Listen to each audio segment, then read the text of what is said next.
Le 10e forum de la CEDEAO sur la régulation de l'électricité se prépare au Bénin. La capitale Cotonou s'apprête à accueillir les 23 et 24 octobre cet événement majeur pour la coopération régionale dans le secteur de l'énergie.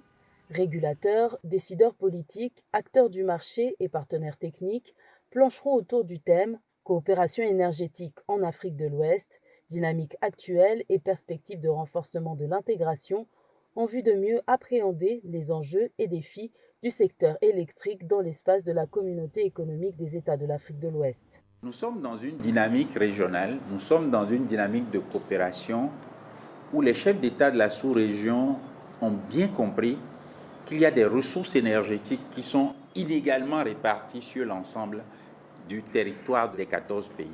Et ils ont décidé de mettre ensemble un outil institutionnel qui va faciliter la coopération entre les États.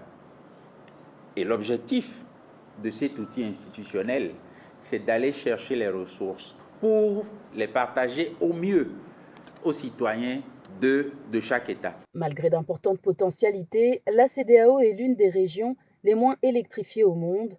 Avec des disparités entre pays, le niveau moyen d'électrification tourne autour de 50%, ce qui constitue un frein au développement et à l'intégration sous-régionale. Quand on a autant d'acteurs, il faut définir dans quel contexte, quelles sont les règles qui régissent le fonctionnement du secteur de l'électricité.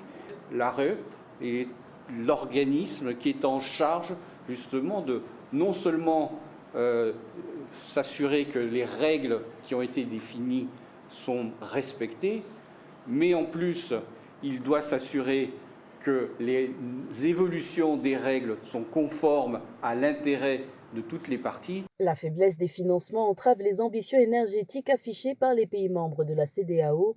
À l'exception du Cap-Vert et de la Côte d'Ivoire, les pays de la sous-région ouest-africaine restent à ce jour en deçà de l'objectif de développement durable numéro 7 des Nations Unies de l'agenda 2030, à savoir garantir l'accès à tous à des services énergétiques fiables, durables et modernes à coût abordable.